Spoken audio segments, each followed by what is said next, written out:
Nesse vídeo eu vou responder algumas dúvidas que vocês me mandaram lá no Instagram em relação à nossa vinda para cá, em relação ao trabalho, produtividade, etc.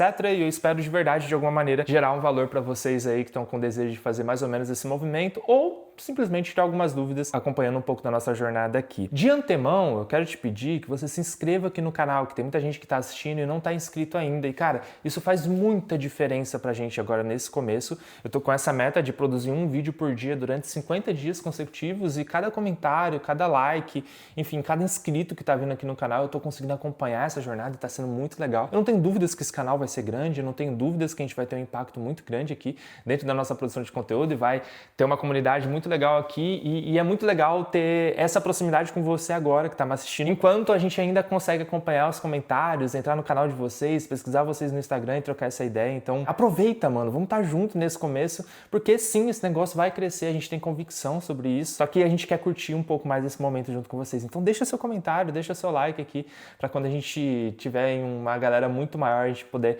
lembrar que você sempre esteve aqui antes de tudo, fechou? Isso vai ser muito importante pra gente. Ah, e claro, me siga no Instagram também, o Rafa Donofrio lá. Vamos lá, primeira pergunta aqui do Alvino Aníbal. Ele falou assim: Rafa, faz um vídeo sobre os europeus receberem os brasileiros, se eles tratam bem ou não e tal. Enfim, deixa eu já responder isso de uma forma bem direta. Cara, a gente tá quase 3 meses aqui na Espanha, a gente tá em Valência nesse exato momento, e é uma conversa muito... Eu e a Marília, a gente fala muito sobre isso. Cara, a gente não foi maltratado em nenhum lugar aqui. E o maltrato não é necessariamente a pessoa ser grossa com você, falando com você, porque isso acontece em todo lugar do mundo, tá? Mas ter aquele sentimento de desprezo, ou sei lá, você começar a falar em português e as pessoas perceberem que você tá falando em português e te discriminar por alguma coisa, sei lá, cara, a gente não percebeu nada disso. Pode ser que a gente tenha dado sorte, pode ser que a gente só não tenha ficado tempo suficiente para ver essa situação acontecer, mas assim, felizmente a gente não teve nenhuma experiência onde a gente ficou constrangido por falar português ou às vezes não falar tão bem espanhol. Inclusive, velho, cara, a Marília tá na rua nesse exato momento e tá lá desenrolando em espanhol e a gente tá visitando casas, a gente tá conversando com as pessoas, tudo num português embalado com espanhol ali, e a gente pede perdão ali na hora que tá começando a falar: cara, eu não hablo muito bem espanhol e vambora. Eles perguntam: não, quer que fale inglês? Não, pode ser em espanhol mesmo e tal. Então, todos eles muito solícitos, muito... Cara, a energia, eu não sei se é Valência isso, mas eles se parecem muito com o povo brasileiro, mano. É muito bizarro, assim, velho. A galera é super pra frente, super alegre, e dá pra perceber que, aparentemente, pelo que as pessoas falam, isso não é em toda a Europa. E especialmente na Espanha tem um pouquinho mais de... Sei lá, mano. É até esquisito, porque eu tô me interessando muito pela cultura, assim. Eu sou um cara muito musical também, então tô ouvindo muita coisa. E percebo como que esse povo parece com o nosso, assim, mano. É muito, muito legal mesmo, assim. A gente tem curtido muito estar aqui. Então, a princípio, na Espanha a gente não sofreu nenhum tipo de discriminação até então, ou pelo que a gente tenha percebido. Agora, em Portugal, a situação é um pouco diferente. Porque, cara, a gente adora Portugal, tá? Inclusive, o nosso plano, se não desse certo a gente ficar aqui, a gente provavelmente iria para Portugal, porque a gente adora aquele lugar, a gente adora as comidas, a gente adora a temperatura do lugar, tudo, velho. As pessoas que estão lá, eu tenho uma tia, eu tenho primas, eu tenho primo, eu tenho tio, eu tenho mentorados, eu tenho brasileiros que moram lá, portugueses que moram lá, enfim. E a gente tem experiências maravilhosas lá. Porém, velho, Portugal tá passando por um período meio esquisito, assim, em relação à imigração, saca? Eles tiveram uma política de imigração muito aberta e que, cara, eu fui em 2019 a primeira vez para Portugal e agora em 2026, 2025, tava completamente diferente a nível de imigração de países islâmicos especificamente, tá ligado? Então, é engraçado você passar por uma situação onde você percebe que a outra pessoa não sabe falar o seu idioma, saca? Então tinha muito indiano, muito... Eu não sei como que fala, as pessoas que moram em Bangladesh e tal. Então existe até um movimento direitista lá de combater os caras, enfim. Então, por conta disso, e a gente sabe que não só por conta disso, também, tá?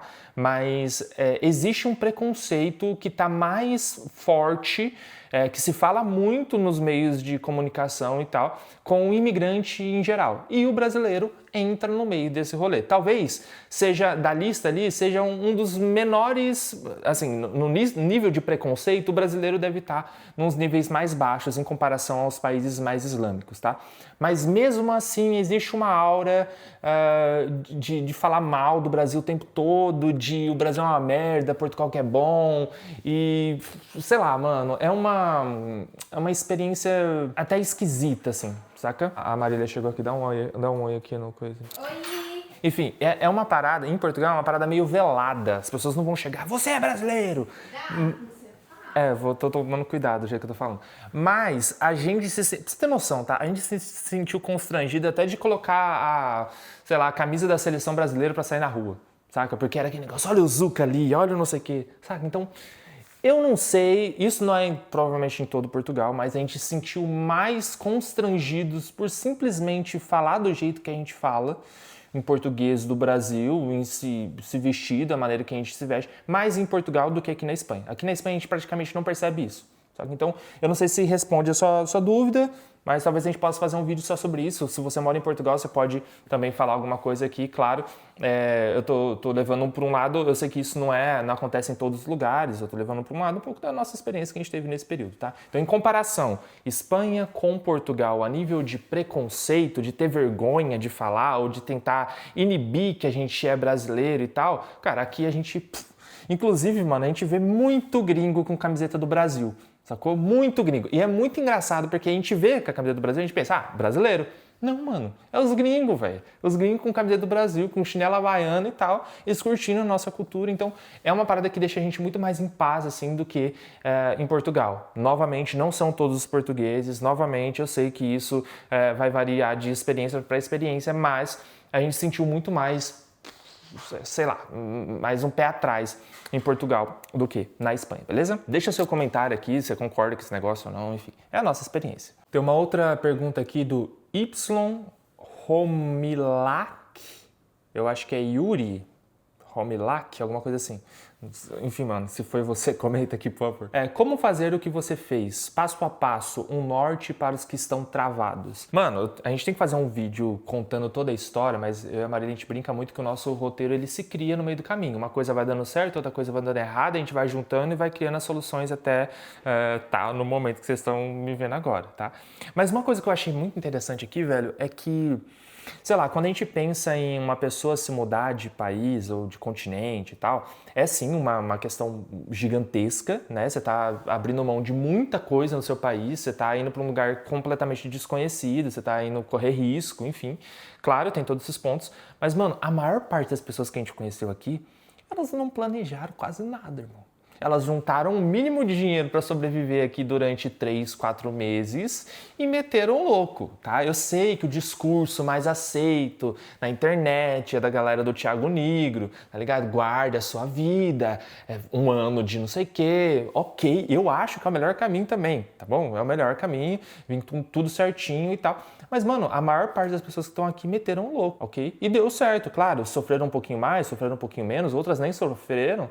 Mas é bem mais fácil do que vocês imaginam. Tá muito mais relacionado ao desapego emocional que você tem que ter de algumas coisas do Brasil e também a coragem, e mais do que a coragem, eu acho que é a esperança que, pô, as coisas vão dar certo, saca? Mesmo que der errado, vai dar certo. Se você tiver essa mentalidade, as coisas vão ser muito mais fáceis para vocês. Por exemplo, quando a gente pensou em vir inicialmente, a gente conversou com o casal REC e a gente ia tentar vir pra cá já com o visto de nômade tirado, tá ligado? Pra não correr nenhum tipo de risco, tipo, vir com tudo certo, tá ligado? Só que isso demoraria 2, 3 meses, assim, no melhor cenário possível, pra gente conseguir esse visto pra aí sim vir pra cá. Por que a gente veio pra Espanha especificamente? Porque aqui na Espanha, o visto de nômade digital que a gente ia tirar, a gente podia tirar daqui de dentro.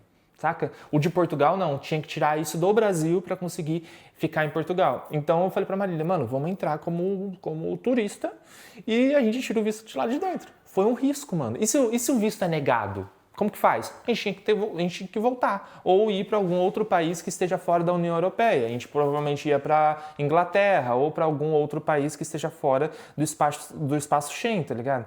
É um risco, saca? Mas eu posso te falar que a gente vai precisar de um vídeo só para falar sobre todo esse, enfim, essa loucura que foi vir para cá.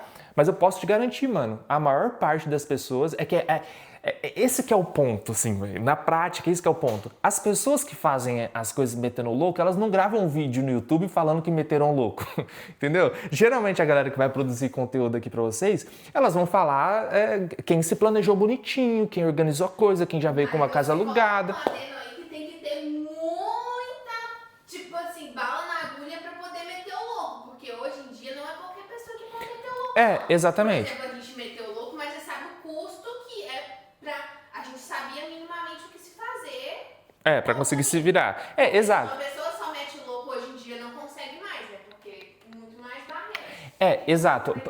Essa questão da imigração, em especial em Portugal, na Espanha vai começar a ficar mais difícil agora, tá? Você pode ver o movimento que a galera tá colocando no YouTube. Portugal ou Espanha? Todo mundo tá falando para vir para Espanha. Porque Portugal facilitou muito a entrada dessa galera lá. Então, por exemplo, para Portugal você comprava uma passagem, pelo Brasil já tem uma boa relação com Portugal e tal, né? Você comprava passagem, você entrava como turista e depois de um tempo você dava uma entrada num interesse de trabalho, interesse de residência, uma parada assim. Visto de procura de trabalho, tinha um monte, enfim, tinha um monte de tipo de visto que você podia entrar e se regularizar. Acho que você tinha que ficar 2 anos no país sem sair, uma parada assim. Você podia se regularizar e as coisas iam girando. Em Portugal, agora esse visto não existe mais. Eles estão dificultando esse processo de entrada, saca? Então fica um pouco mais difícil. Mas, sim, tem uma dor de cabeça, sim, é um lugar completamente desconhecido, mas, entretanto, todavia, não é tão bonitinho igual vocês olham no Instagram, no TikTok e no YouTube. Tá ligado? Tem muita gente que vem aqui que não tem essa estrutura toda e se dá super bem, tá ligado? Como também tem muita gente que vem e bate e volta, sacou? Agora é uma questão de até onde você aguenta sustentar as suas ideias aí, mano, porque você vai ter que dar um jeito, você tá no país novo e não tem muito o que fazer. Mas é aquela velha ideia do copo meio cheio, sacou? Tem pessoas que vão olhar isso com uma baita oportunidade e falar assim, pô, tem mais probabilidade de dar certo que de dar errado, e pessoas que têm um olhar mais negativo. Cara, tem uma probabilidade muito grande de dar errado e o que eu vou fazer e tal. Eu sou muito positivo, tá ligado? Eu acho que as coisas vão dar certo e elas acabam dando certo e deu certo pra gente. Enfim, depois a gente vem contar toda a história do nosso vício e tal, fazer as recomendações pra vocês. Mas enfim, eu acho que de certa maneira eu trouxe umas informações aí. O Vitor Santi perguntou aqui, lifestyle. Vocês já foram em algum jogo de futebol aí? Não. Infelizmente, ainda não fomos, eu sou corintiano, tá ligado? Eu tava começando a ir muito na Neoquímica, eu tava muito afim mesmo. E daí a gente fez o movimento de vir pra cá. Aqui em Valência a gente tem 2 principais times, né, da Série A da La Liga lá, que é o próprio Valência e o Levante. Eu, particularmente, não curto o Valência, por tudo que já rolou, tá ligado? Que vocês já sabem. Mas esses tempos atrás, até pesquisei sobre o Levante e fui a fundo mesmo na história dos caras. Fica aqui pertinho, fica, sei lá, 15 minutos daqui o estádio dos caras. Só que, mano, o Levante tá muito fraco, mano. E daí eu fico estressado de acompanhar, porque olha que louco, futebol brasileiro, um time perde, irmão. Na hora que você vai no Instagram dele, na hora que o time perdeu, os comentários do post é tudo esculachando. Não, esse cara, não sei o quê. Mano, aqui os caras, vamos lá, a gente vai conseguir no próximo, vai dar certo. Eu fico, porra, mano, vocês estão perdendo, mano, não tá bom, sacou? Não vai dar certo, tem que mexer. Só que os caras é tudo muito paz e amor, daí me irrita um pouco, tá ligado? Então ainda não fui no estádio, era pra ter ido, mas ainda não fui. Só que tem um time aqui muito pertinho, que é o Vila Real. O Vila Real já é interessante, fica 1 hora de trem daqui, é uma cidade pequenininha aqui do lado, também fica aqui dentro tipo do estado de Valência. Tem Valência, a cidade mesmo, mas tem tipo a comunidade valenciana, que é como se fosse um estado, tá ligado? E fica 1 horinha daqui, é super interessante também. E o Vila Real já é um time mais estruturado, enfim, revelou o Rodri, por exemplo, que foi o roubado, né? O balão de ouro roubado, né? Que todo mundo sabe que era do Vini Júnior, mas tudo bem, eu vou passar um pano pros caras. Então é um time legal, que tá até disputando altas coisas aí lá da La Liga. Eu acho que eu vou acabar curtindo mais eles ali. Mas eu tô me planejando sim para ir no Santiago Bernabéu e enfim. Eu vou ter tempo para fazer isso, né? A ideia agora era só ter o visto e ter uma casa. Depois que eu tiver, aí a gente vai. Inclusive, os valores são até ok, assim, você vai num jogo normal, 30, 40, 50 euros. Se você vai num jogo claro, do Real Madrid é bem mais caro, mas se você vai num jogo de Champions que não é tão bombado, você vai pagar ali os seus 60, 70 euros. Se for nos bombadão, é 150, 160 euros, saca? Fica um pouquinho mais caro, mas é uma puta experiência, né? Então, o meu plano é ir, né? Inclusive, eu tenho um amigão aí, até falamos dele aí no vlog passado aí, que é o Lincoln, que é apaixonado por futebol também, ele curte futebol de várzea aqui, talvez algum dia eu vá acompanhar ele nessa jornada aí. Inclusive, ele joga num time aqui de Valência, muito massa. O Gustavo Gileno, meu querido, ele pergunta assim, como que o autoconhecimento te ajudou até aqui? Eu gosto muito de me conhecer, saca? Faz muitos anos que eu estudo sobre isso e eu acho que isso tem uma relação direta com todos os resultados que eu já tive, mano. Tem até uma galera que fala que o resultado ele é 80% emocional e 20% racional. Desde quando eu comecei com audiovisual, comecei a produzir meu conteúdo, a trabalhar mais a minha marca pessoal, a coragem de gravar, a coragem de...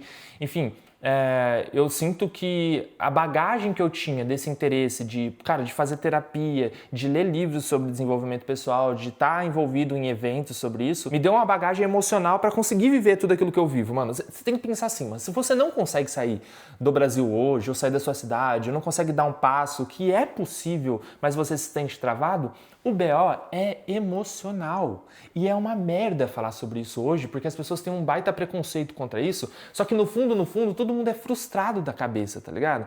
Eu não vou pra Europa, eu não consigo ir pra Portugal, eu não consigo ir pra Espanha, eu não consigo ir pra lugar nenhum. Não, você consegue, mano. É que você não pensa sobre isso, é que você não consegue vencer esse medo que você tem, mas todo mundo consegue. Então, eu sinto que é como se, quando você se dedica ao desenvolvimento pessoal, quando você lê uma parada sobre isso, quando você faz terapia, quando você vai atrás de saber como você funciona, você acaba ficando um pouco mais leve para conseguir viver aquilo que você quer viver, tá ligado? Imagina que todas as suas travas emocionais limitam você de viver as melhores experiências da sua vida, sacou? Inclusive tem aquela frase clássica do Will Smith que ele fala que as melhores coisas da vida estão depois do medo. Você acha que a gente não tinha medo de vir pra cá, mano? Sacou? Pô, de abandonar tudo no Brasil e vir para um país que a gente não sabe absolutamente nada. Eu tinha medo, a Marília tinha medo. Mas é que as melhores coisas estão depois do medo, saca? Imagina quantas pessoas da sua família não tiveram medo antes de você. Você acha que você é a primeira pessoa que está pensando em sair do Brasil? Você é a primeira pessoa que está pensando em fazer uma coisa diferente? Não, mano. Várias pessoas da sua família já pensaram isso. Às vezes elas podem não ter falado. Família, eu quero fazer. Mas várias delas já pensaram. E o que fez essas pessoas não irem para frente? Medo, mano. É a mentalidade, é a falta de autoconhecimento, é falta de coragem de fazer as paradas. Então, a gente só tá aqui hoje por conta do autoconhecimento, irmão. Porque se não fosse autoconhecimento, eu estaria travado, estaria em Londrina até hoje, eu não teria aceitado a proposta do Iezer de sair de Londrina para Alphaville, depois ter saído de Alphaville para Boituva e de Boituva para cá. Só que eu jamais teria feito esse movimento se não fosse o desenvolvimento pessoal. Recomendo muito, mano. Faça a terapia, leia sobre isso, entenda como você funciona e abra aquelas caixinhas, aquelas gavetas, tá ligado? Aquelas gavetas de assuntos, de questões emocionais que você não quer abrir. Alguma hora você vai ter que abrir aquele negócio. Quanto mais rápido você conseguir abrir essa caixinha, seja a sua vergonha de falar em público, seja um trauma que você teve na sua infância, seja qualquer coisa. Quanto antes você conseguir abrir essa caixinha, falar sobre isso e se entender sobre aquilo, aceitar que alguma coisa aconteceu ou não, bom, você vai ter que aceitar a viver pelo menos uns 2, 3 degraus abaixo daquilo que você poderia viver, simplesmente porque você não está afim de falar sobre um assunto delicado. Minha recomendação é, abra essas gavetas aí, mexe nisso aí, para você viver uma vida que você quer. Galera, é isso. Eu respondi algumas dúvidas aqui, não sei se o vídeo ficou muito longo, muito curto, enfim, deem o feedback de vocês aqui abaixo. E também, caso vocês queiram perguntar alguma coisa em especial, manda sua pergunta aqui abaixo para eu responder num próximo vídeo ou nos próximos vídeos aí que eu vou tirar dúvidas de vocês, tá bom? Se vocês gostam desse tipo de conteúdo, um pouco mais talking head mesmo, eu conversando com vocês sobre alguns assuntos, cara, deixa seu like aí, deixa seu comentário, me fala o que você achou. Espero de verdade que vocês estejam curtindo essa jornada. Claro, velho, nem tudo é mil maravilhas, a gente passa vários perrengues, mas A minha ideia aqui é justamente documentar um pouco mais disso para vocês, para que de alguma maneira eu consiga acender uma faísca assim, aí na sua cabeça, para que você possa viver experiências incríveis assim como a gente tá vivendo, mano. Tipo, antes de ontem eu tava na rua com a Marília e a gente tava andando e a Marília falou assim, pô, eu nem acredito que a gente tá aqui. E eu tava com esse sentimento também de tipo, cara, que louco, tá num país completamente diferente, vivendo com pessoas que parece que são mais evoluídas, saca? Que você não fica com medo de ser assaltado, parece que as pessoas são um pouco mais educadas e as coisas realmente fluem, funcionam e a gente não tem dimensão, né? O quanto esse negócio vai impactar a vida do nosso filho e do nosso neto e de todas as pessoas que virão a partir da nossa família, né? Então, pô, mano, eu quero de alguma maneira conseguir incentivar, nem que seja uma, duas, três pessoas com a nossa história para que você passe a viver exatamente aquilo que você quer viver e seja um pontinho fora da curva da sua família que crie algo completamente diferente. Não é sobre a Espanha, não é sobre a Europa, não é sobre o Brasil, mano, é sobre você. Às vezes você quer mudar de cidade, às vezes você quer mudar de casa. Mano, faz isso, velho. Mete o louco, vai pra cima, as coisas sim vão dar certo e se não derem certo, faz parte do processo até o momento de dar certo. Tem um amigo meu que fala assim, não dá errado pra quem faz até dar certo. Então eu faço das palavras deles as minhas. Se fez sentido pra você, deixa seu like, deixa seu comentário e até amanhã. Valeu!